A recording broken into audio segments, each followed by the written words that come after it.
Welcome everybody to North Shore. It's great to see you. Super glad you're with us both here in Kirkland, and I want to say hi to everybody who is with us in Mill Creek and everyone joining online as well. Question to get us started: have you ever received a financial offer that you just couldn't refuse? Many years ago, when I was just starting out in ministry, I was traveling back to the United States from a ministry trip in Ethiopia, Africa. And the trip home included this 17-hour flight on the same plane from Ethiopia to Rome to Washington, D.C. And I didn't sleep at all, 17 hours overnight, not a wink. And so when we're in D.C. waiting for our last flight, I actually found myself praying, God, if you would just give me a window seat, so I can, lean up against the window and get some sleep. And just moments after I prayed that prayer, I got called up by the gate agent and I got my boarding pass, and it was 21A, window seat. Yes, hallelujah, God answers prayer, believe it. So I boarded the flight, I nestled up against that window, and I was just about to fall asleep when the person sitting next to me tapped me on the arm and said, "Excuse me, I'm traveling with a friend who's across the aisle. Would you mind trading seats with him?" And I looked over, and I literally, tears were welling up in my eyes because I looked over, and his friend was sitting in a middle seat where there is weeping and gnashing of teeth, okay? And I could tell the guy who was next to me could tell I wasn't excited, so he looked at me and said, "I'll pay you $100 to switch seats." And boy, was that a Holy Spirit convicting moment to think that I would need to be paid to live out the kind of sacrificial generosity that Jesus calls me to live out every single day on my way home from a ministry trip in Africa. And I could just hear God saying, "Scotty, you can trust me. You can trust me with your comfort and your rest for the next 6 hours of your life." So I did what I thought was best. I took his money and I switched seats. But don't worry, I used it for a good cause. I think I got a massage or something like that after the trip. Back was hurting. Anyway, back to my question. Have you ever received a financial offer that you just couldn't refuse? Or felt the allure of what money or more money could do in your life in some way? If you're newer to our church or it's your first time in a long time, we're spending this year walking through what's called the Sermon on the Mount, the greatest message talk that's ever been given by Jesus 2,000 years ago. And last week, we started this series called Don't Fall For It as we move into this part of the Sermon on the Mount that begins with these two words: be careful, Jesus says. Be on your guard. Don't be deceived. And it's in this part of this sermon when he warns us to be careful, to be looking out, to be watchful of the scams and the lies around us, that Jesus raises the sensitive, personal, uncomfortable, I don't want to talk about it topic of money. So that's what we're talking about today. Now, I just want to be clear before we dive in, we're not talking about money today because the church wants your money. We're talking about money today because the reality is people don't really talk about money. Oh, sure, we talk about the economy, we talk about how the markets are doing, and by the way, over the past few weeks, there's a lot of talk about the economy, how the markets are doing, a lot of uncertainty, a lot of fear. But what about the conversations about how people are doing? What about people who spend what they don't have, or people who keep wasting what they do have? What about people who can't seem to stop worrying about money no matter how much of it they have? What about the fact that money is the number one source of stress in this country? It's the number one reason for divorce in this country. What about the fact that money gets used not just to assess the value of things, but to assess the value of people? So that the more of it you have, the better you're treated. People, you see, will talk a lot about what money can do for you, but we talk very little about what money can actually do to you. And here's the thing, in terms of your brain and your brain chemistry, money works on your brain very much like a drug works on your brain. In fact, studies have shown that just thinking about getting a raise or getting more money can give your body like a physical buzz like alcohol or tobacco, which is why Jesus spoke so often about money. And what's so brilliant about Jesus is that Jesus spoke about money in a way that applies to everybody, regardless of how much or little you think you have. Because for Jesus, the problem actually isn't our money or even the amount of money we have. For Jesus, the problem is what we believe about our money. So let's dive in. This is where Jesus begins in the Sermon on the Mount. And starting in Matthew 6, verse 2, he says this. So, when you give to the needy, do not announce it with trumpets as the hypocrites do in the synagogues and on the streets to be honored by others. Truly, I tell you, they have received their reward in full.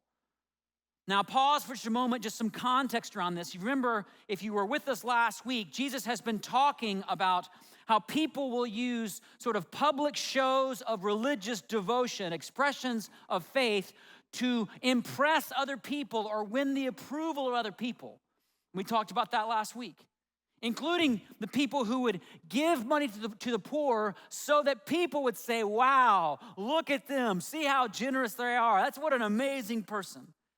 There's actually even a practice in that day in the Roman world where a patron or a financial benefactor would be received or honored by their clients or people who receive money with the sound of trumpets on the streets, which is why Jesus uses these words. Hey, you don't need trumpets. You don't need to make a scene, because if you do that, that little spike of gratification you get when people say, wow, look at that person, that's all you really get. And again, as we talked about last week, when you live for the approval of other people, if you're a people pleaser, if you're constantly worried about what other people think, that little spike of, wow, they think well of me, it lasts for just a few seconds and goes away.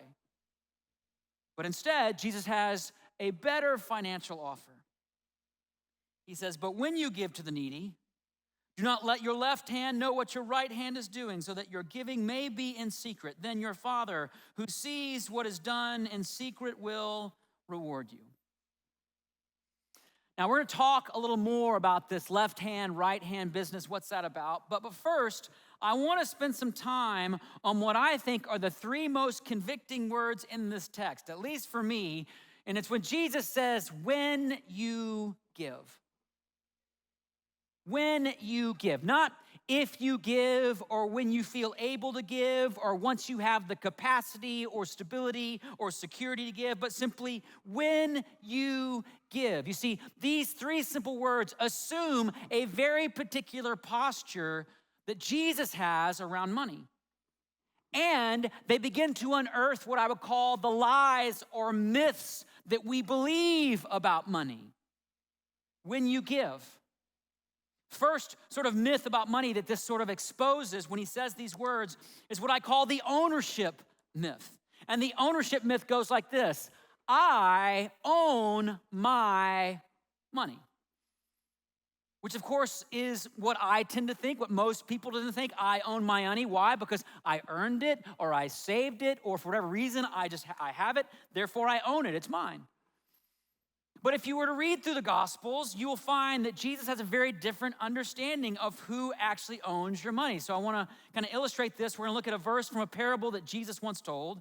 And we're going to read these verses. I'm going to read the verses. And when you see a word in red, we're going to say that word out loud together. So here's how he starts this story. He says, there was a rich man whose manager was accused of wasting his possessions. So he called him in and asked him, what's this I hear about you? Give an account of your management, because you cannot be manager any longer. So how does Jesus describe our relationship with money? We're the manager, right? Not the owner. We are the manager. We have access to the owner's money. We're able to deploy the owner's money, but we're not the owner. God is. Some of you know Psalm 24:1, which says, the earth is the Lord's and everything in it that isn't yours. Wait, by the way, does anyone see something wrong with that verse? Catch something that seems a little bit off? It doesn't say everything that isn't yours. It just says everything in it, including the stuff that belongs to you, the stuff that belongs to me, the stuff that I've worked hard for, the stuff I've put away. It's not mine, it's God's. So just to illustrate this, we're going to do kind of a little exercise together. If you have a wallet or purse, I want you to just take it out and hold it in your hand. If you pay through your phone or device, take that out, put it in your hand. Everyone get it out. Grab it in your hands, hold it. You're gonna need this to make this work. Just hold it in your hand, okay? Now I wanna ask you a question. Everybody got it? You're holding it? Ask you a question. I want you to think about this. It's a hard deal. To whom does all this belong? And see, it's hard to even say the word, right? You're just like, weird. Okay, to whom does all this belong? It's God's, exactly. All right, now a little experiment. Trust me, it's gonna go away. Now, hand it to the person next to you. Just swap with the person next to you, right? It's gonna be a lot easier to say it now. Now, hold that up, hold it up. To whom does this belong? God, you see how exciting that is? Good, all right, now we're gonna take an offering right now. Everybody, let's go, we ready? Raise some, anyway. All right, give it back, hand those things back. I'm gonna get in real trouble if you don't get that back. Here's the thing, when Jesus says, when you give, he's not asking you to hand over something that belongs to you. He's saying, I want you to manage something that I own in a way that reflects my character, my agenda, my heart for this world. Because here's the thing, there's a day that's coming for all of us when we will stand before God and he will say, give an account of your management. What happened when you got that raise? What happened when you had that extra income? Did your lifestyle change as you made more money, or did somebody else's? When you give, when you give, when you give. He's not asking your permission because it's not yours. This simple phrase assumes you're not the owner, you're just the manager. God is the owner. When you give, those three words also assume or believe that true satisfaction in life isn't based on how much money you have or how much money you make. You see, when you give points to this another myth about money. I call it the contentment myth, and it goes like this. The more money I have, the more satisfied I will be. And yes, of course, money can provide temporary satisfaction or comfort or opportunities, of course. The problem is when you connect contentment with having more of something, you can never actually reach contentment because you'll always think you need more, right? You'll never have enough. Another way to say it is this: if you think more money will make you more content, you will never actually be able to say the words, I have enough. And of course, most people can't. And by the way, this is actually quite dangerous for us. Our daughter Nora has a little betta fish in her room named Gorgeous, like the adjective gorgeous, that's its name. And Gorgeous is a great fish, very loyal, low maintenance. But we had to teach Nora very early on, you can't give Gorgeous too much food because it will just keep eating it until it gets sick and might die, because the fish doesn't know how to say, I've had enough. And here's the thing, human beings don't really know how to say that either, do we? Some of you have heard of it's a famous experiment in sociology called the bottomless soup experiment. It's a fascinating experiment where people were given bowls of soup to eat. And some had a regular bowl, but others had a bowl that was secretly being refilled from under the table as they ate.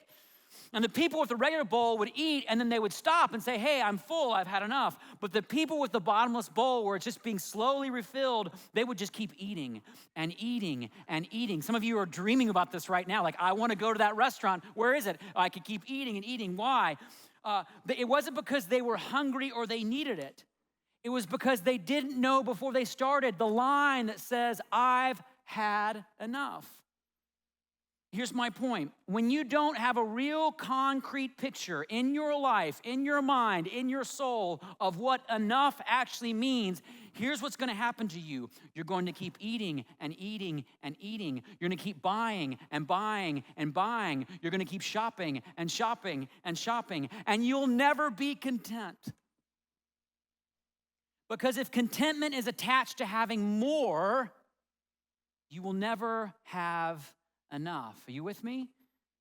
That's why Jesus said when you give, or he didn't say when you give, just do it when you feel content. He said when you give, and here's the point, you already have enough to get started on this journey of generosity. You already have enough. Whatever financial state you're in, doesn't matter how much the person next to you has or doesn't have, you have enough to get started. Which points to another myth, these three words, when you give, expose, and it's what I call the generosity myth. And the generosity myth goes like this: the more money I have, the more generous I will be. In other words, I'll give more money, sure, once I have more money, right? It sounds really logical. That sounds like rational to think about it that way. The problem is the research shows this, actually just the opposite of this is true. The research shows that the more money people make, the smaller percentage of their income they give away.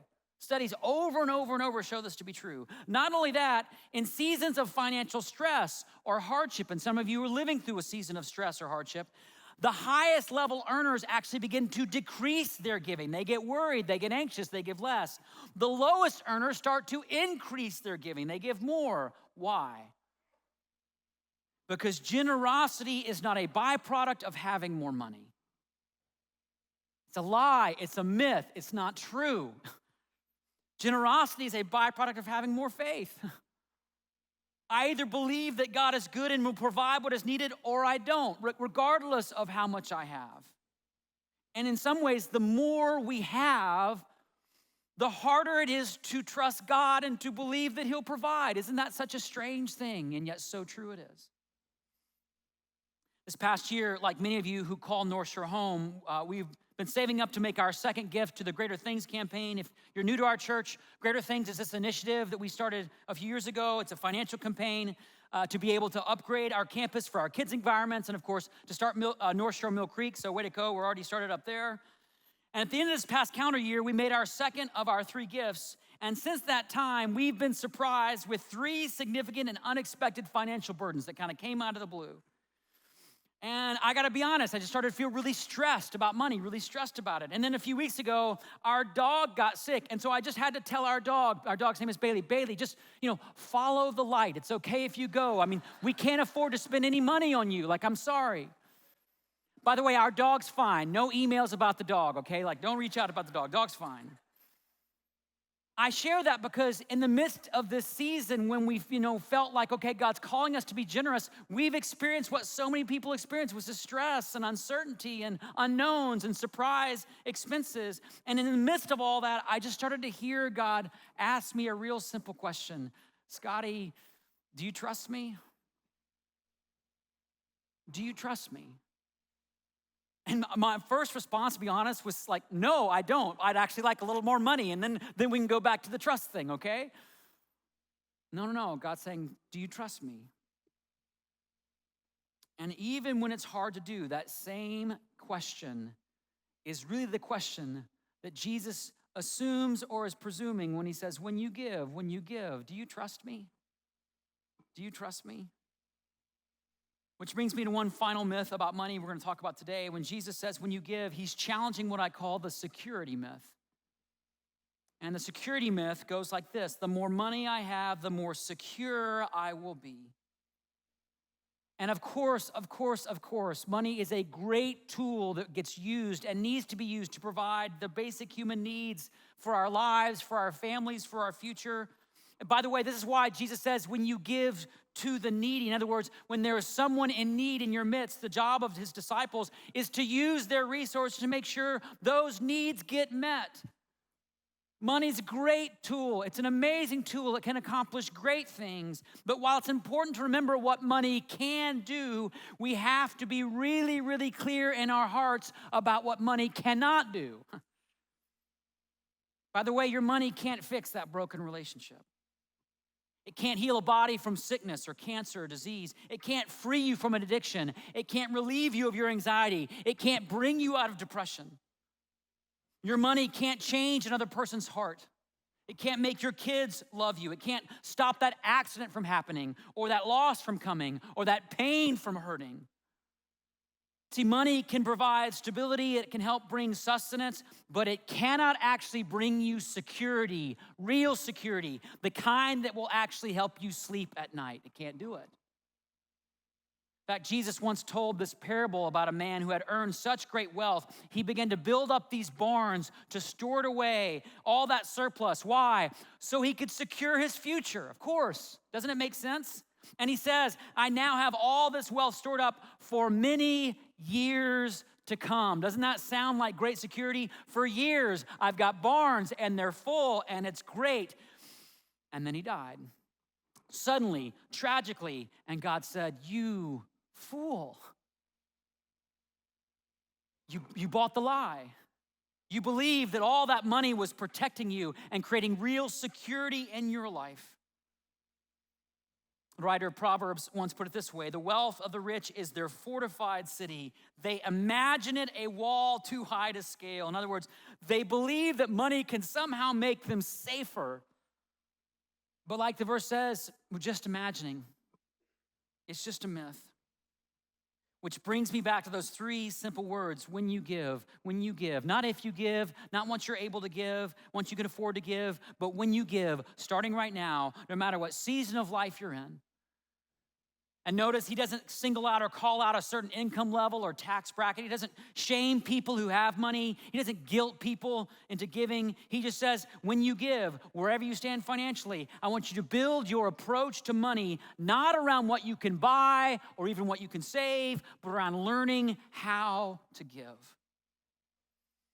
Now, some of you may be wondering, well, what does this actually mean practically when it comes to my budget or our saving or our planning or our investments or our home or our debts? Great questions. We're going to talk about all those next week, so you got to come back for that one next week. But here, as Jesus begins into this conversation around money, what he's presuming is before we address any of those things, the first step that we need to take, the first habit we need to build, the first way of life we need to develop is making generosity almost second nature in our lives. Which is why he says, when you give, don't let your left hand know what your right hand is doing. Everybody remember that phrase? Kind of a curious phrase, right? And as we saw last week, this doesn't mean that somehow everything has to be so secret that no one would ever find out about it. It means giving is become so second nature, you don't even have to think about it anymore. Left hand doesn't even know what the right hand's doing. One of the best ways I've heard this illustrated is to think about it like tying your shoes. When you tie your shoes, your right hand isn't thinking about what the left hand's doing. The left hand's not thinking about what the right hand's doing. They just know how to tie your shoes. And by the way, if you switch hands, I tried this week, it was really hard. If you try to switch hands, it's really clumsy. It's like hard to know what to do because the right hand has a job, the left hand has a job, and they're not thinking about each other. Why? Because it's just second nature. By the way, I told this to my son, Jude. He didn't get it. All his shoes are Velcro. He was just like, I don't know where you're going, okay? But you get it, right? When your left hand doesn't know what your right hand's doing, it means it's just so normative, so regular, it's second nature. You had to think hard about it when you were first learning to tie your shoe. But over time, you stopped thinking about it. And now it's just part of who you are. And of course, the reward isn't that people watch you and say, wow, you could tie your shoes. That's amazing. Like, way to go. No. The reward is the kind of person you become. And the same is true when it comes to generosity and resources. The reward of giving isn't that other people are impressed or you get a lot of credit. The reward is the kind of person you become. Oh, and by the way, the kind of joy you begin to experience. Just so you know, in secular study after secular study has shown that people who are generous with their money are measurably happier with their lives. And the same is true with people who are generous with their time. In fact, there's one study that found that older Americans who volunteered were 28% less likely to die than people who don't volunteer. I mean, just think about that. We can make that our slogan for serving at North Shore. Volunteer or die, right? Like we could put that on the banner outside, you know? The reward is the person you become. The reward is the joy you experience. It doesn't matter the amount you give. It matters the habit you develop and the heart behind it. So a few practical take-homes for you this week. First, get started with your giving. If you haven't started, if you're not giving, get started with your giving somewhere. Find a place where you can give and build a rhythm of generosity. If you call North Shore home, I would encourage you to start here, not because we want your money, but because it's good for your soul to be contributing to the church that you're part of. If you're part of a different church, I would encourage you to start there. If not in your church, find some place, somewhere where you can give. Get started with your giving. Second, build a rhythm with your giving.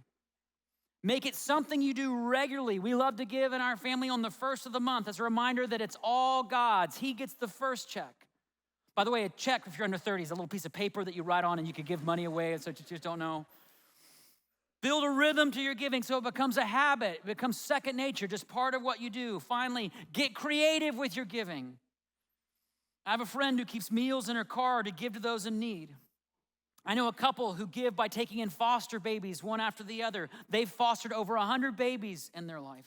I know students who give by tutoring other students. I know families who open their home to families who have loved ones in the hospital. I know individuals who are giving sacrificially to support ministries that confront real life painful issues like poverty, trafficking, homelessness. And here's the thing, I have never once heard any of them say, boy, I really wish I hadn't done that.